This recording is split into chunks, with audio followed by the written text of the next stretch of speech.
Hey there, pilots! This is Dauntless Sam, and today we'll be looking at the history of the Yakovlev Yak-1 and its flight characteristics in War Thunder.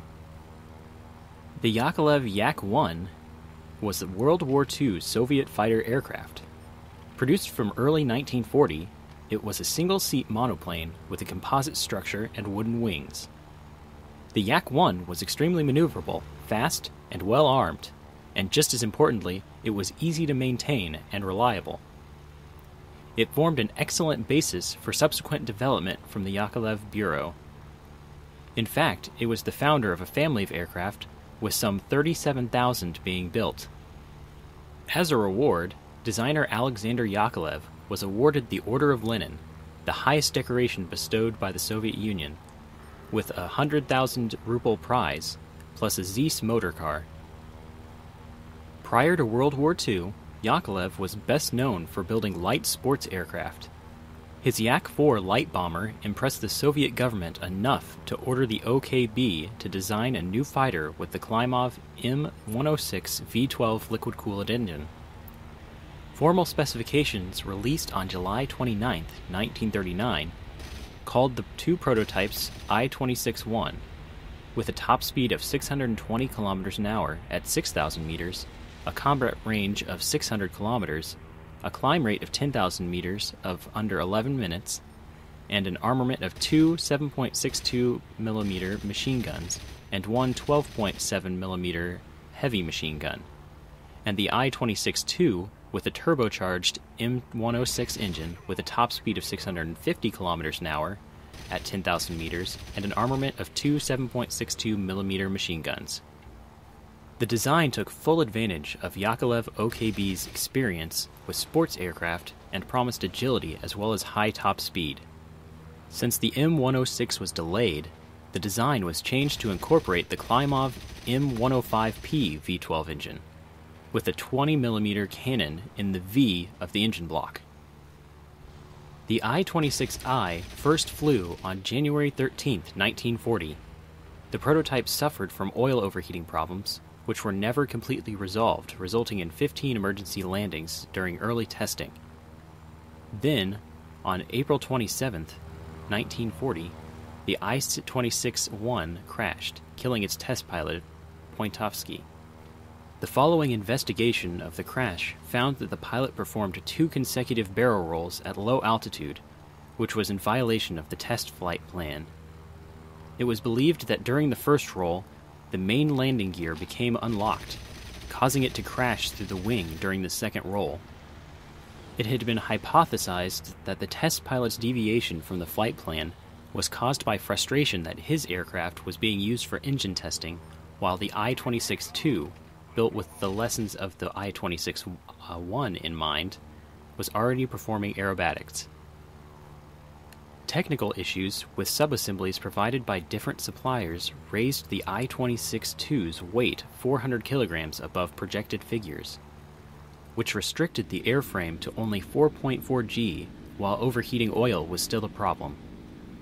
The many defects caused the I-26 to fail government testing in 1940. Fortunately for Yakovlev, its competitors, the I-200, the future MiG-3, and the I-301, the future Lag-3, also failed testing. Requested improvements were incorporated into I-26-3, which was delivered for testing on October 13, 1940. Although it passed on December 9th of the same year, the aircraft was still very much unfinished, with unresolved engine problems.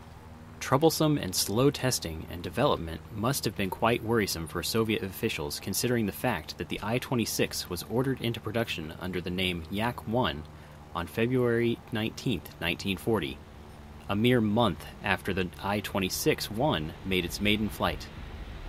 The goal of this gamble was to reduce lag time between prototype and production aircraft. As a backup, the I-200 and the I-301 were also ordered into production. Although the Yak-1 was slower than the I-200 and less heavily armed than the I-301, it enjoyed the advantage of having been started earlier, which gave it a consistent lead in the testing and development over its competitors. The beginning of the Axis invasion of the Soviet Union on June 22, 1941, made development and implementation of several other upcoming promising designs like the Polikarpov I-185 unfeasible. The fact that Yakovlev might have been Joseph Stalin's favorite may have also played in the Yak-1's favor. Simultaneous manufacturing and testing of a design that required as many improvements as the I-26 wreaked havoc on the production lines. Almost 8,000 changes were made to the aircraft's blueprints by 1941, with an additional 7,000 implemented the following year, with 5,000 more changes coming in 1942.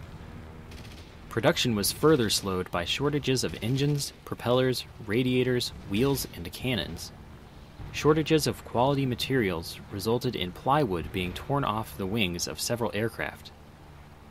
To make matters worse, factory number 292, which was the main manufacturer of Yak-1s, was bombed on June 23, 1942, and burned to the ground.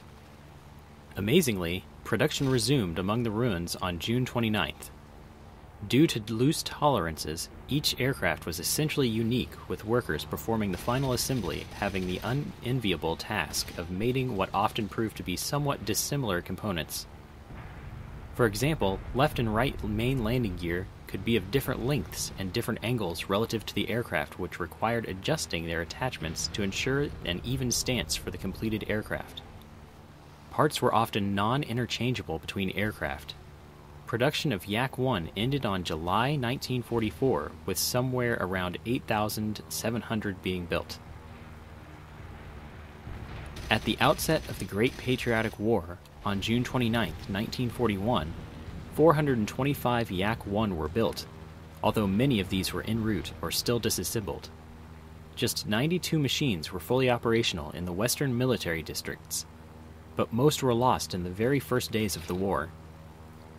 The Yak-1 was designed with the goal of providing direct coverage of the IL-2 attack planes from enemy fighters. Thus, most of the air combat took place below 4,000 meters, at low altitudes where Yak-1 performed the best. The Yak-1 proved to have a significant advantage over its Soviet competitors. A full circle turn took just 17 seconds in the Yak-1M. The MiG-3, which had the best high-altitude performance, did poorly at low and medium altitudes, and its light armament made it unsuitable even for ground attack.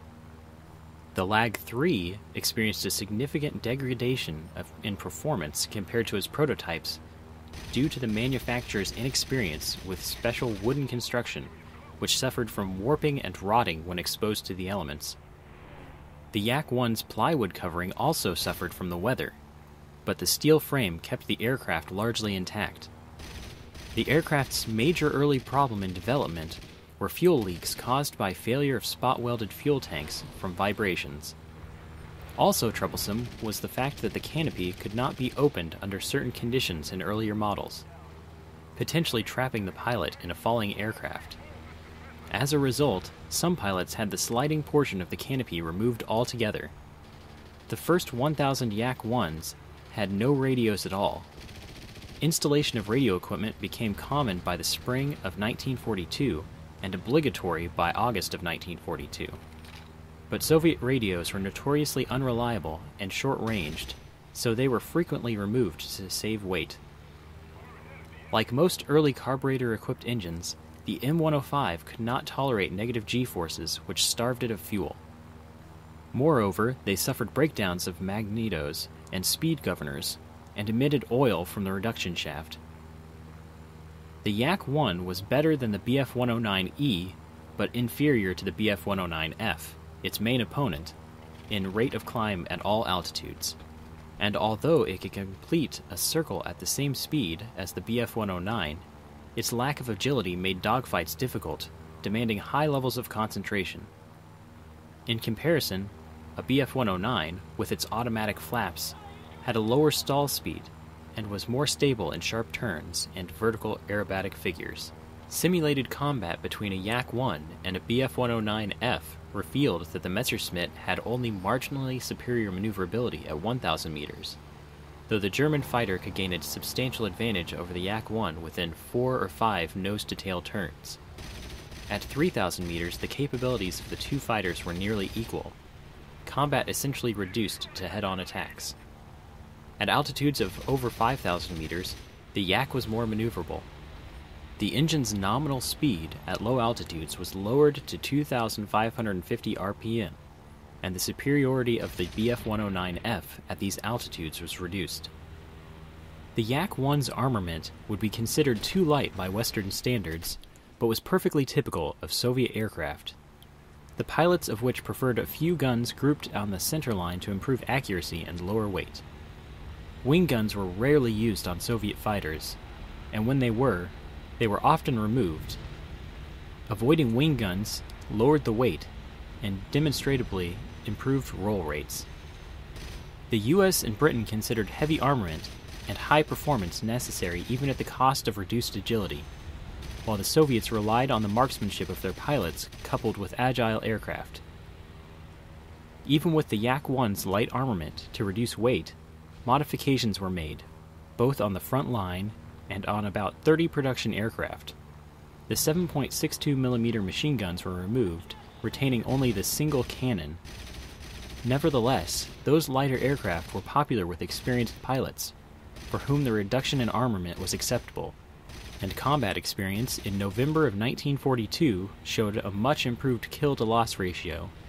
Also, in the autumn of 1942, the Yak-1B appeared, with the more powerful M105P engine and a single 12.7mm machine gun instead of the two smaller machine guns. Although this did not increase the total weight of fire by much, the UBS machine gun was more effective than two 7.62mm machine guns. Moreover, a simple VV ring sight replaced the PBP gun sight, because of the very poor quality of the lens of the latter.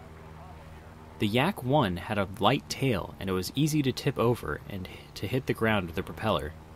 Often, technicians had to keep the tail down, and that could lead to accidents, with aircraft taking off with technicians still on the rear fuselage. This was true of other aircraft as well. An almost identical complaint was made of the Supermarine Spitfires in Soviet use, although in that case, it was compounded by a very narrow landing gear track. Nonetheless, the Yak-1 was well liked by its pilots. In War Thunder, there is one variant of the Yak-1, the 1B. It is a Rank 2, battle rating 3.0 fighter. It has a maximum speed of 597 km an hour, a turn time of 18.2 seconds, and a rate of climb of 15.9 meters per second. It is armed with one 12.7mm UB machine gun with 200 rounds and a single 20mm cannon with 120 rounds. It can also be loaded with two 50-kilogram bombs. As with most Russian aircraft, it is best to boom and zoom your targets. Your armament has enough stopping power to only need one pass to take a target out. Most enemy fighters will be able to match or outrun you, but you do have enough maneuverability to be a difficult target to hit. Just keep your energy up, and you will be a force to be reckoned with. I hope that this information has proved helpful. If you liked the video, please do like the video. If you'd like to see more videos like this, feel free to subscribe to the channel, and if you think anyone else would be interested in this video, don't be afraid to share it. This is Dauntless Sam. Thanks for watching.